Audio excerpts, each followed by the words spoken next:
Dear students, very good morning to all of you. This is Hemlata ma'am from Mother India Senior Secondary School. Students, today I am going to start your new topic, which is preposition, which is related to your grammar portion. तो students आज आपको मैं new topic करवाने जा रही हूँ preposition. ठीक है, प्रीपोजिशन आप बच्चों ने ऑलरेडी की भी है, आपको पता भी है कि प्रीपोजिशन क्या होती है, बट फिर भी मैं आपको थोड़ा इसमें बता देती हूँ. तो प्रीपोजिशन देखिए क्या होती है. A preposition is a word placed before a noun और a noun equivalent to show its relation to some other words in the sentences. तो प्रीपोजिशन क्या होती है, इसको यूज़ किया जाता है बिफोर अ नाउन और नाउन इक्विवेलेंट से. किसके लिए? टू शो इट्स रिलेशन, इसका रिलेशन जो है शो करने के लिए टू सम अदर वर्ड्स के साथ इन द सेंटेंसेस. ठीक है, तो ये होती है आपकी प्रीपोजिशन. तो प्रीपोजिशन देखिए, द नाउन और pronoun before which a preposition is placed is its object. जिससे पहले प्रीपोजिशन का यूज़ किया जाता है, चाहे वो नाउन हो चाहे वो प्रोनाउन हो. ठीक है, तो वो एज अ ऑब्जेक्ट हम यूज़ करते हैं, वो उसका ऑब्जेक्ट होता है.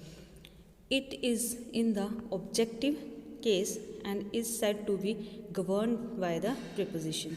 ठीक है, जो ऑब्जेक्टिव केस होता है तो वो कैसे गवर्न किया जाता है, प्रीपोजिशन की तरह. तो एग्जाम्पल देखिए इसकी, this wall is for her. तो अब ये देखिए, अब यहाँ पे शी लगाया है, फॉर आपकी प्रीपोजिशन है, ये तो आपको पता है, और यहाँ पे हर लगाया है, शी का यूज़ नहीं किया गया. नेक्स्ट है, ही डज नॉट कन्फाइन इन मी. ठीक है, तो इन मी, इन भी आपकी प्रीपोजिशन है, तो इन जो है वो एज देखो यहाँ पे ऑब्जेक्ट है, तो मी का यहाँ पे यूज़ हुआ है, आई का यूज़ नहीं किया गया. Ram waited for them. तो राम ने उसके लिए वेटेड किया, फॉर यहाँ पे आपकी प्रीपोजिशन है, यहाँ पे दे का यूज़ नहीं किया गया. Sometimes a preposition follow the object.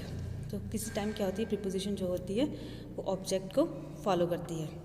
अब देखिए यहाँ पे वो ऑब्जेक्ट की तरह मतलब काम करती है. For example, here is a shirt that you were looking for.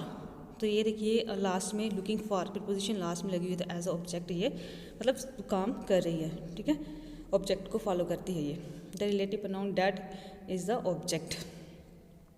Where do you come from, आप कहाँ से आए हैं. तो यहाँ पे भी देखिए फ्रॉम जो है वो लास्ट में दिया गया है, तो interrogative pronouns where is the object. Next, kinds of preposition. तो प्रीपोजिशन की कौन कौन सी काइंड्स होती हैं. पहले आगे सिंपल प्रीपोजिशन, जो सिंपल हमारी होती है, जैसे फॉर हो गया, इन हो गया, एट हो गया, ऑफ हो गया, up down, after, by, over, etcetera. Next one is जो है कंपाउंड प्रीपोजिशन. ठीक है, जो कंपाउंड प्रीपोजिशन, आपको कंपाउंड पता है, जो सेंटेंसेस को जोड़ने के लिए. बिफोर हो गया, बिसाइड हो गया, about, across, against, into, until, within, etcetera.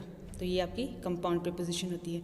Double preposition, from, under, from, beneath, from, among, out of. तो ये आपकी होती है डबल प्रीपोजिशन. डबल जो वर्ड्स है यहाँ पे यूज़ किए गए हैं. Next one, participle preposition. तो participle preposition concerning, regarding, past, considering, during, notwithstanding. ठीक है, तो ये आपकी क्या है, पार्टिसिपल प्रीपोजिशन है. उसके बाद आगे फ्रेज प्रीपोजिशन. तो फ्रेज आपको पता ही है कि जो फ्रेज होते हैं उन्हीं की तरह की होती है, जैसे on, account of, instead of, in spite of.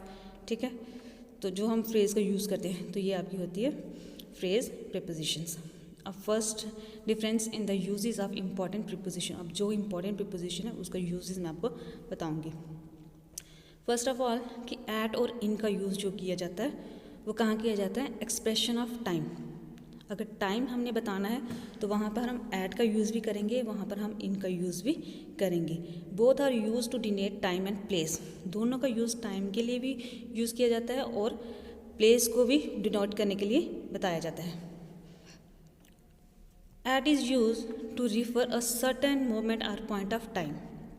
तो एट का यूज़ देखिए कि मतलब बिल्कुल सर्टन जो होता है ना कि पॉइंट ऑफ टाइम की वही टाइम है, एग्जैक्ट टाइम जिसे हम कहते हैं, तो उसी टाइम को बताने के लिए एट का यूज़ किया जाता है. For example, Mohan will come at 6 PM. तो अब ये यहाँ पे देखिए कि यहाँ पे पूरा टाइम आपको पॉइंट ऑफ टाइम दिया गया कि वो कितने बजे आएगा, एग्जैक्ट टाइम उसका कितना है.